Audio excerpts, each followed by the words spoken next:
Saudara, pada pagi hari ini kita akan duduk sehidangan menikmati tubuh dan darah Yesus Kristus Tuhan dalam perjamuan kudus. Dan mungkin ada beberapa orang bertanya, kenapa dalam ibadah orang Kristen kita ada satu kesempatan di mana kita meminum anggur dan memakan roti, dan apa faedahnya buat iman kita? Apa dampaknya buat hidup kita? Saudara, kalau di grup GPK Mapujian, Bang Koras sudah kirim itu pengajaran yang disampaikan dalam pertemuan Pasutri. Silakan dengarkan lagi. Penting sekali kita mendengar. Nah, hari ini kita akan lihat lebih jauh lagi. Yesus memberikan tubuh dan darahnya. Dia memberikan semuanya sebagai sebuah perlengkapan buat kita, supaya kehidupan kita mengalami kebaikan-kebaikan yang memang Tuhan ingin wujudkan dalam hidup kita. Namun masalahnya adalah seringkali kita seperti kehilangan koneksi. Kita tahu kuasa darah Yesus.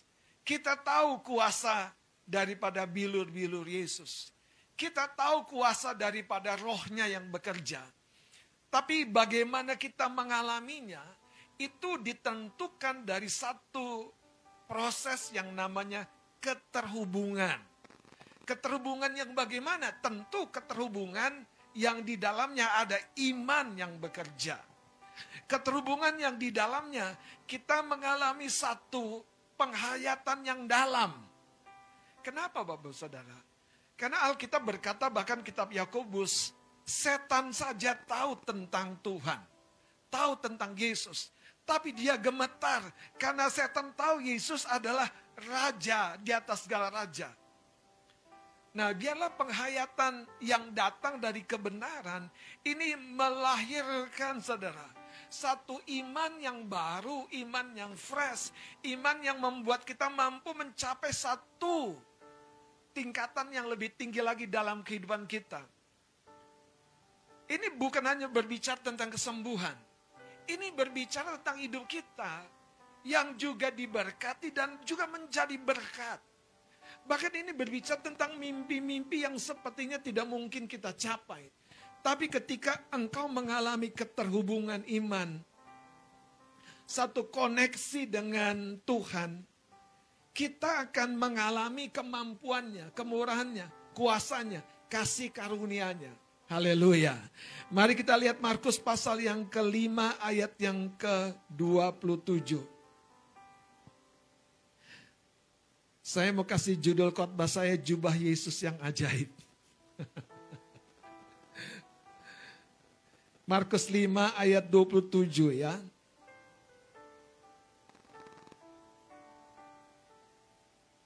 Mari kita akan baca sampai ayat 30. Kita baca bersama-sama. Markus 5 ayat 27 mulai 23. Dia sudah mendengar berita-berita tentang Yesus. Maka di tengah-tengah orang banyak itu, ia mendekati Yesus dari belakang dan menjamah jubahnya. Sebab katanya, asal ku jamah saja jubahnya, aku akan sembuh. Seketika itu juga berhentilah pendarahannya. Dan ia merasa bahwa badannya sudah sembuh dari penyakitnya. Pada ketika itu juga Yesus mengetahui bahwa ada tenaga yang keluar dari dirinya. Lalu ia berpaling di tengah orang banyak dan bertanya, siapa yang menjamah? Siapa yang menjamah jubahku? Jubah Yesus bukan jubah yang istimewa secara buatan, rajutan. Kalau kita mungkin beli di pasar Kebayoran Lama, beli di Tanah Abang, apa bedanya dengan beli di Grand Indonesia? Kayaknya tempat belinya, saudara. Tapi materialnya sama.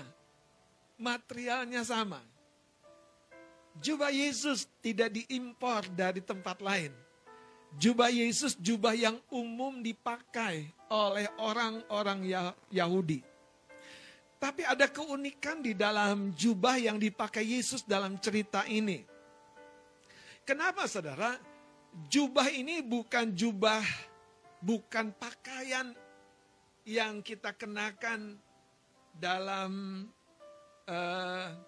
pada umumnya budaya Indonesia seperti baju batik yang kita gunakan. Ini jubah itu pakaian luar atau seperti blazer, seperti jas. Tapi uniknya dia panjang, saudara.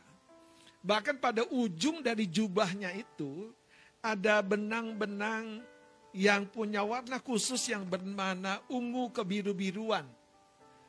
Dan dalam peristiwa ketika wanita yang 12 tahun tidak mengalami sebuah kemajuan. Kemajuannya dia tetap berusaha. Kemajuannya dia tetap berjuang di tengah keadaan yang semakin buruk. Kemajuannya saudara, dia memiliki satu sikap yang tidak putus harap.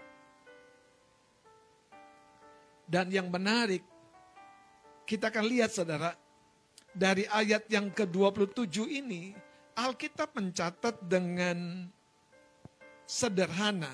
Dia sudah mendengar berita tentang Yesus. Kita, ya dan amin. Kita percaya kuasa Tuhan. Tapi berbicara tentang mendengar berita-berita. Dan bukan sekedar berita kosong. Berita yang dilaporkan oleh orang-orang yang mengalami kesembuhan, mengalami kebangkitan, mengalami pemulihan ekonomi, mengalami perjumpaan dengan masa depan. Saudara, pertanyaannya buat kita adalah, apa yang muncul di hati kita? Seorang wanita yang Alkitab catat 12 tahun, berupaya begitu keras, mendatangi berbagai tabib. Bahkan ayat 26 di atasnya dicatat, sehingga telah dihabiskannya semua yang ada padanya. Bagaimana kita menerima keadaan kita kalau kita seperti wanita ini? Ah Tuhan, sudah sampai pada titik penghabisan. Aku akan meninggalkan Tuhan. Karena sepertinya tidak ada faedahnya. Coba baca ayat 26-nya. Ia telah berulang-ulang diobati oleh berbagai tabib. Sehingga telah dihabiskannya semua yang ada padanya. Ini bukan orang gratisan. Dia orang yang mau bayar harga, mau berjuang. Mau berupaya yang terbaik. Saudara, kalau kita baca lebih dalam lagi, wanita ini bukan wanita sembarangan menurut saya. Satu, dia punya kemampuan, punya kekayaan. Kedua, dia punya tekad, dia punya keyakinan. Ini bukan orang yang baru kemarin sore, saudara, muncul di dunia ini. Dia telah ditempuh, digojlok oleh peristiwa-peristiwa yang menyakitkan. Sehingga, saudara, dia jadi seorang yang tidak mudah, bahkan rasanya suka sekali dikalahkan. Apanya? Semangatnya. Apanya? Keyakinannya. Sehingga dari semuanya itu, saudara, di sini kita temukan wanita ini, sekalipun tidak ada faedahnya, dia coba lagi. Bagaimana dengan perjuangan kita, Bapak Saudara? Bagaimana dengan upaya kita untuk sesuatu yang kita rindukan terjadi? Sekali lagi saudara, jubah Yesus jubah yang biasa. Tapi jubah itu jubah yang ajaib. Bagi wanita yang 12 tahun sakit pendarahan ini. Jubah ini jubah yang akan melakukan sesuatu bagi keadaannya. Jubah ini yang akan membawa solusi bagi pergumulannya. Saudara, ketika kita sebentar nanti mengangkat tubuh dan darah Yesus. Sekali lagi, roti dan anggur. Bahkan rotinya dibuat tidak beragi. bukan roti yang biasa pada umumnya. Ini memiliki pemahaman dan penghayatan yang perlu kita tangkap pagi hari ini. Karena roti yang tidak beragi itu menggambarkan Yesus yang suci. Yesus yang benar 100%. Tidak ada satu titik cacat yang telah remuk, hancur, patah. Ketika dia membiarkan semua aniaya, pukulan, dia pikul di tubuhnya. Supaya genaplah firman, oleh penderitaannya kita menjadi sembuh. Oleh kesusahan jiwanya kita menerima kelegaan. Oleh kematiannya kita mengalami kehidupan yang tumbuh. Kehidupan yang bukan sekedar biasa, tapi tumbuh. Yang Alkitab berkata, kita akan dibawa dari kemuliaan kepada kemuliaan. Tidak peduli seberapa buruknya pun kehidupan kita. Seberapa patahnya asa kita, harap kita. Seberapa kecewanya kita dengan kehidupan. Dan kita berkata, kita rasanya wanita yang paling tidak beruntung. Mari kita lihat kepada cerita ini. 12 tahun dia berjuang. 12 tahun dia kemana-mana. 12 tahun dia bayar harga. 12 tahun dia tidak tinggal di rumah dan mengeluh dan meratapi. 12 tahun penuh dengan sebuah upaya yang keras. Tidak ada hasil. Tapi yang paling indah dari cerita ini, saudara, Tuhan mengenal bagaimana orang-orang seperti ini justru akan dipakai menjadi sebuah model, sebuah contoh, supaya kita dapat mengikuti jejaknya. Dan jangan patah semangat. Katakan haleluya. Katakan aku tidak akan patah semangat. Aku akan melihat pemulihan. Aku akan melihat kesembuhan. Saudara, wanita ini berkata dalam hatinya, asal ku jamah saja jubahnya, aku akan sembuh. Dia mempercayai sesuatu sebelum dia melihatnya. Dia meyakini sesuatu sebelum mengalaminya. Bagaimana dengan kita? Apakah kita setelah mendengar berita-berita tentang Yesus yang mampu dan mau menolong kita, kita berkata seperti Thomas, sebelum kucucuk jarinya, aku tidak akan percaya. Atau seperti wanita nih, aku akan sembuh, aku akan sembuh, aku akan sembuh. Bapak Ibu Saudara, ibadah kita sebagai anak-anak Tuhan, itu ibadah yang sangat rohani sekali. Sekali lagi, sangat rohani sekali. Karena itu waktu kita memegang roti dan anggur, yang adalah tubuh dan darah Yesus. Waktu kita menaikkan puji-pujian yang sebetulnya suara yang tidak ada indahnya itu kan. Tapi di mata Tuhan, dia bersuka cita melampaui keindahan, kehebatan suara kita. Dia bersuka cita karena dari hati kita meluapkan kasih melalui ungkapan syukur pujian kita. Kita meluapkan iman kita melalui ungkapan pujian kita.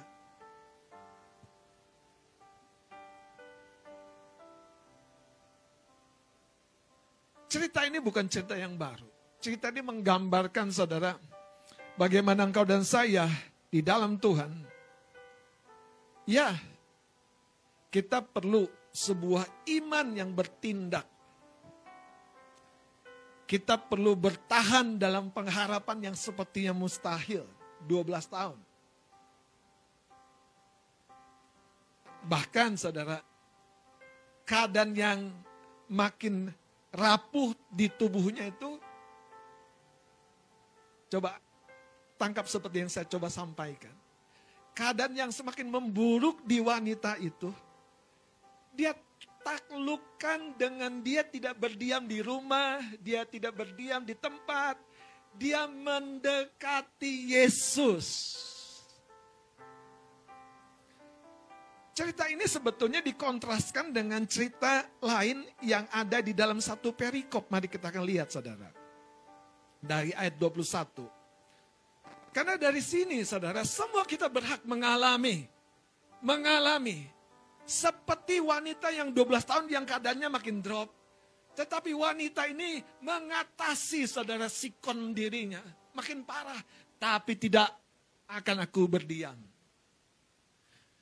Saudara lihat lagi ayat 21, Markus pasal 5. Sesudah Yesus menyeberang lagi dengan perahu, orang banyak berbondong-bondong datang lalu mengerumuni dia.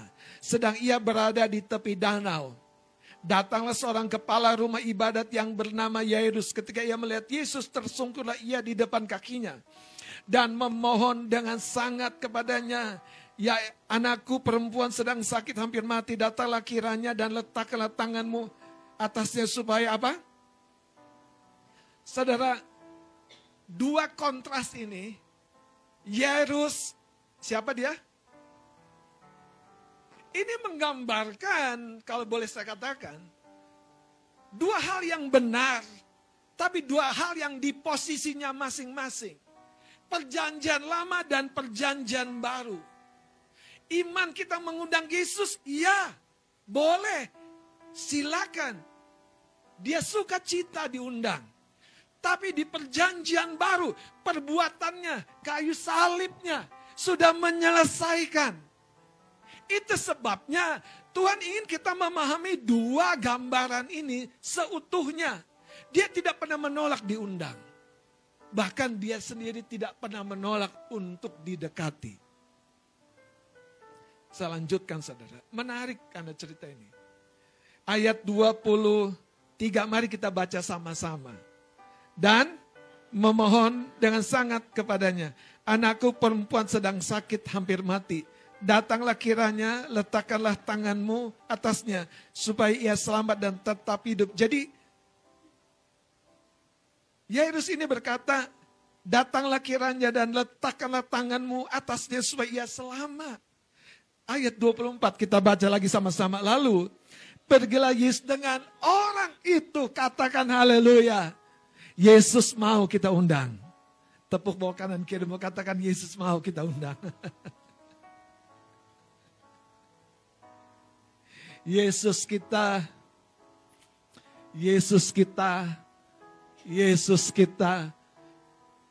rendah hati. Dia mau diundang.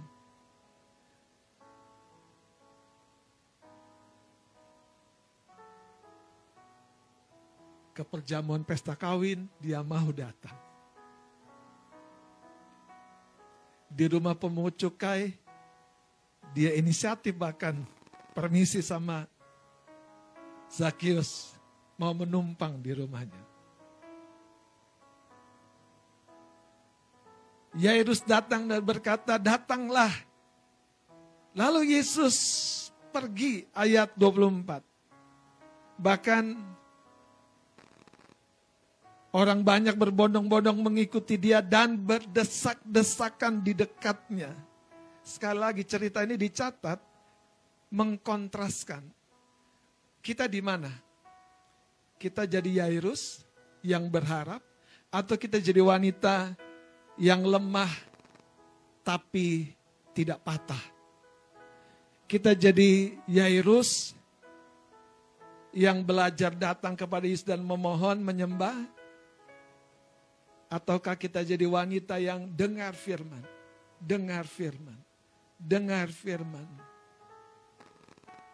Kebodohanku akan dikalahkan oleh firman.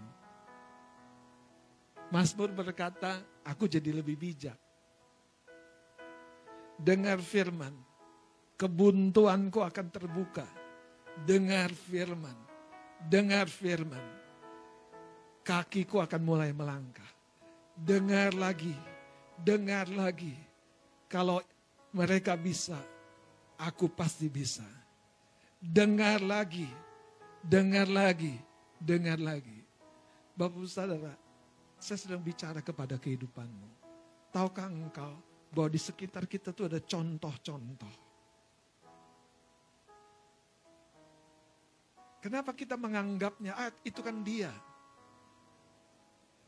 Mari kita akan lihat satu ayat yang cukup unik di dalam Markus. Maksud saya Markus.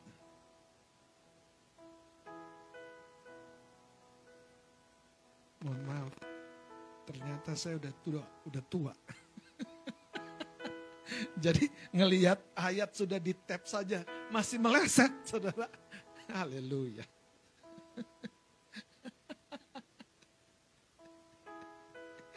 Oh, puji Tuhan. Mentertawakan diri sendiri itu Markus pasal 6, Bapak Ibu Saudara.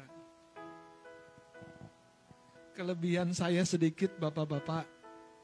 Kalau habis potong rambut, saya cat rambut saya. Nggak ketahuan, sudah sepuh. Markus pasal yang ke-6, ayat temani saya bangkit berdiri. Ayat yang ke-56. Kita baca keras-keras ya, 2, 3. Ini yang saya bilang jadi model. Ini yang saya bilang jadi contoh. Ini yang saya bilang Tuhan tuh pengen kita tuh mengikuti. Bahwa dia, ya dan amin. Nanti kita belajar lebih jauh lagi. Baca sama-sama ayat 56, 2, 3. Kemanapun ia pergi, ke desa-desa, ke kota-kota atau ke kampung-kampung. Orang meletakkan orang-orang sakit di pasar dan memohon kepadanya supaya mereka diperkenankan hanya menjamah jumbai jubahnya saja.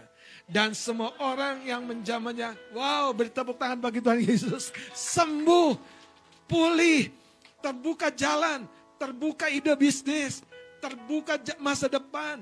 Waktu kita terhubung dan mengalami, saudara, perjumpaan dengan jubahnya. Sekarang silakan duduk Bapak Saudara. Pertanyaannya, jubahnya itu tidak ada lagi di tengah-tengah kita. Jubahnya saudara sudah dilepas, bahkan dibuang undi oleh pengawal-pengawal Romawi yang berjaga di bawah salib Tuhan. Jubahnya sudah menjadi jubah yang biasa. Disinilah sebetulnya saudara, Tuhan sedang menyampaikan bahwa ada rahasia di balik peristiwa wanita ini.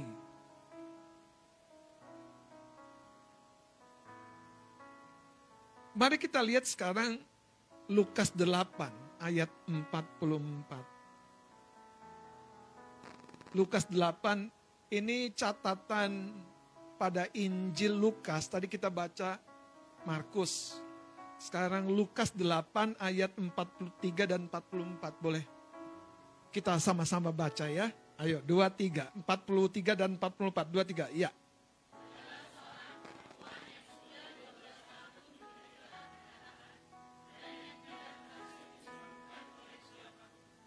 Ia maju mendekati Yesus dari belakang dan menjamah jumbai jubahnya.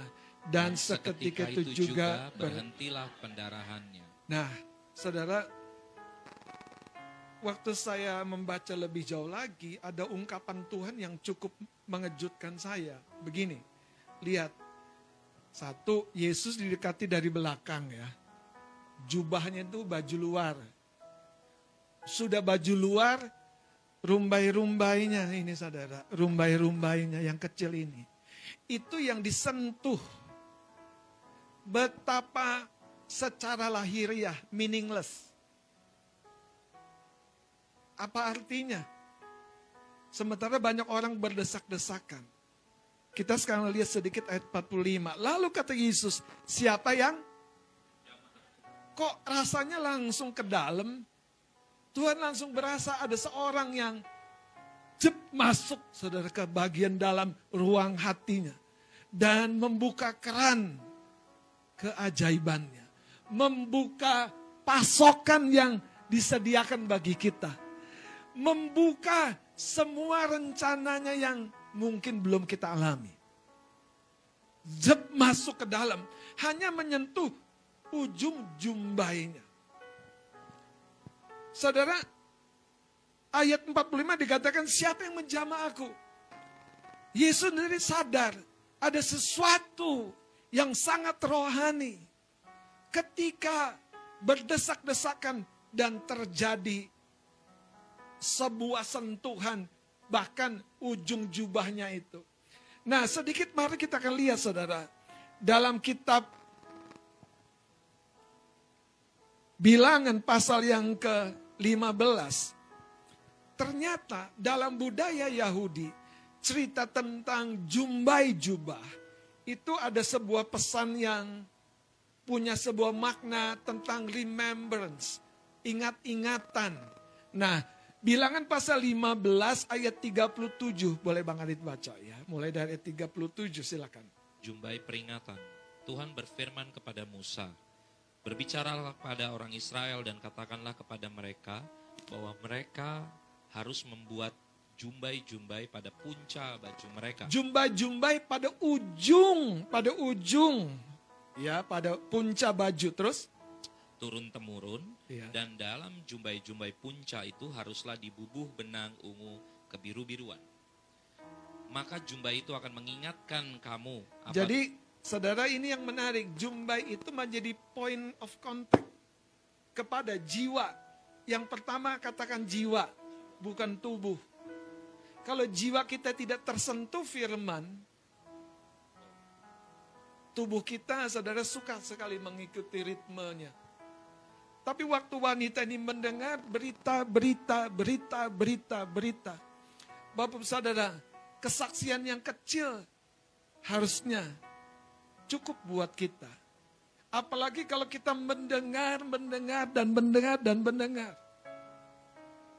Saudara, biarlah tahun ini menjadi tahun di mana kita seperti wanita ini. Tidak ada jalan, bukan berarti jalan sama sekali tidak ada bagiku. Jalanku akan kutemukan di dalam Yesus. Saudara, lihat lagi ayat yang ke-39. Yang pertama tentu ujung jubah dengan warna kebiru-biruan. Itu kan sebuah pesan. Akulah raja bagimu, kata Tuhan. Akulah yang memberi dan mengatur, mengarahkan dan mengajar. Aku yang membuka kuk-kuk yang mengikat dan membelenggumu. Akulah raja, kata Tuhan. Tapi penghayatan itu datang dari tadi kesadaran ketika kita mendengar. Iya dan amin. Dia mau melakukannya bagi semua. Kita lihat lagi, saudara, ayat yang ke-39. Bang Adit boleh baca lagi. Maka jumbai itu akan mengingatkan kamu apabila kamu melihatnya kepada segala perintah Tuhan. Jadi jumbai itu koneksinya yang pertama kepada firman. Jumbai itu koneksinya kepada apa yang dia sudah katakan. Firman itu adalah dirinya. Firman itu adalah representasi dirinya. Makanya saudara, Tuhan ngomong, itulah Tuhan. Kita punya banyak kesalahan dalam perkataan, tapi Tuhan tidak punya kesalahan dalam perkataan. Makanya satu titik pun tidak akan berlalu sampai semuanya terjadi dan tergenapi. Melihat punca itu, engkau akan mengingat kepada segala firman. Lanjut. Sehingga kamu melakukannya dan tidak lagi menuruti hatimu atau matamu sendiri, seperti biasa kamu perbuat dalam ketidaksetiaanmu terhadap Tuhan. Jadi saudara, ternyata jubah Yesus ajaib. Bahkan sampai ke ujung jubahnya yang ada jumbainya. Dan inilah yang Tuhan mau katakan bahwa dia terhubung. Ketika engkau dan saya terhubung dengan firman. Ketika engkau dan saya kembali menghubungkan dengan kebenaran yang kita dengar dan kita dengar dan kita dengar. Kembali kepada kitab Markus, saudara, pasal yang kelima ini. Ayat 27. Saya berdoa dimanapun kita ibadah pertama di bulan November ini akan membuka palang-palang pintu yang menahan. Saya punya apa yang menahan saya. Saya bahkan punya tidak sedikit. Tapi saya percaya kebodohan saya akan ditolong oleh firman. Mari lihat ayat 27. Dia sudah mendengar berita-berita. Katakan berita-berita. Berita. Jangan menyerah. Dia bukan Bapa yang ketika melihat engkau datang gagal, dia menahan pelukannya, tapi dia memberi pelukannya. Alkitab mencatat dia sudah mendengar berita-berita tentang Yesus. Dia sudah mendengar. Apa yang menjadi deposit di jiwamu? Ketika langit seperti, kalau bahasa orang berkata, tembaga. Sukar, berat, penderitaan, himpitan, gelap. Ketika usaha seperti jalan buntu. Ketika hubungan penuh dengan masalah. Saudara, berita-berita tentang Yesus. Apa yang jadi fokus kita? Wanita ini kembali memfokuskan hatinya kepada firman. Wanita ini kembali memfokuskan kepada, bukan hanya firman yang saya mau terangkan. Dia, tentang Yesus. Jadi dia mau kenali Tuhan secara pribadi. Saudara, inilah yang saya coba terjemahkan. Bahwa keajaiban bukan sesuatu yang terjadi pada waktu yang lalu karena ada jubah Yesus yang ajaib itu. Keajaiban terjadi karena ada penghayatan. Ketika kita melihat ujung jumbai warna kebiru-biruan itu. Dan hari ini kita bertobat. Hari ini kita memberi diri kepada Sang Raja. Hari ini kita mengingat, wong ada contoh-contoh.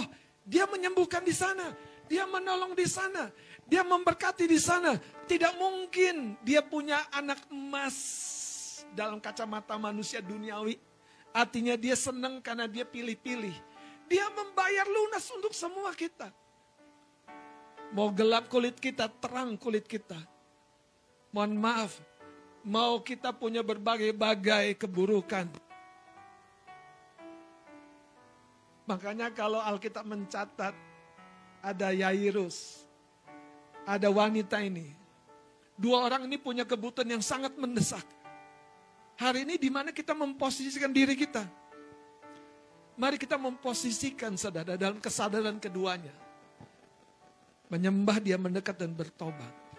Kemudian kita mengambil satu kesadaran di dalam jiwa kita. Iya ya, benar. Nggak mungkin Tuhan melupakan aku. Saudara, ada istilah yang orang dunia suka bilang. Sejelek-jeleknya manusia. Dia manusia bukan setan.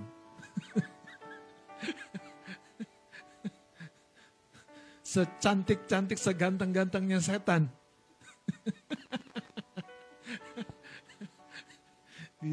Dia setan. Dia bukan manusia. Makanya Daud, Tuhan mulialah namamu di bumi ini. Ketika kulihat bintang di langit. Betapa Daud menyadari, aku siapa sih Tuhan? Aku siapa Tuhan? Daud ingat dia dulu main suling sama domba-dombanya. Daud ingat dia sendirian, gak ada keluarganya. Tiba-tiba dia duduk di tahta dan mengatur 12 suku. Daud tinggi sekali. Makanya saudara, sejelek-jeleknya setan, seganteng-ganteng, secantik-cantiknya setan. Dia tidak pernah ditebus oleh darah Yesus. Oke. Semulia-mulianya malaikat, dia jatuh berdosa. Darah Yesus tidak berlaku buat malaikat. Makanya malaikat yang jatuh, seperti Lucifer dengan antek-anteknya, tidak ada belas kasihan. Tapi engkau dan saya, sekonyol-konyolnya hidupmu, Tuhan berkata, nak, tanganku terulur. Pertanyaannya hari ini, Saudara, wanita 12 tahun sakit pendarahan itu, dia dengar lagi, dia dengar lagi, dia dengar lagi, dia dengar lagi. Berapa waktu ini, dalam perkuliahan saya agak down. Sebetulnya sederhana sih. Karena pikirannya kemana-mana. Mau jawab tugas, mau ngerjain ini, tapi mau itu, mau ini, nggak fokus. Sampai saya berhenti dan berkata, terima kasih Tuhan. Wong, saya menyerah, makanya bisa dituntun. Saya menyerah, makanya bisa ditolong. Saya menyerah, makanya bisa melihat kemurahan Tuhan. Mari kita akan tutup cerita ini, saudara. Biarlah cerita wanita yang pantang menyerah ini adalah refleksi dirimu dan diriku. Dia sudah mendengar berita-berita yang, terima kasih Tuhan, ada contoh, ada contoh, ada contoh. Mari kita terima keajaiban. Jubah Yesus tidak ada lagi di tengah-tengah kita. Tapi penghayatan kepada kehadiran rohnya, kehadiran tubuh dan darahnya, itu lebih dari cukup. Amin. Membayar dosa-dosa dan pelanggaran kita. Memulihkan, menyembuhkan kita. Mari kita bangkit berdiri.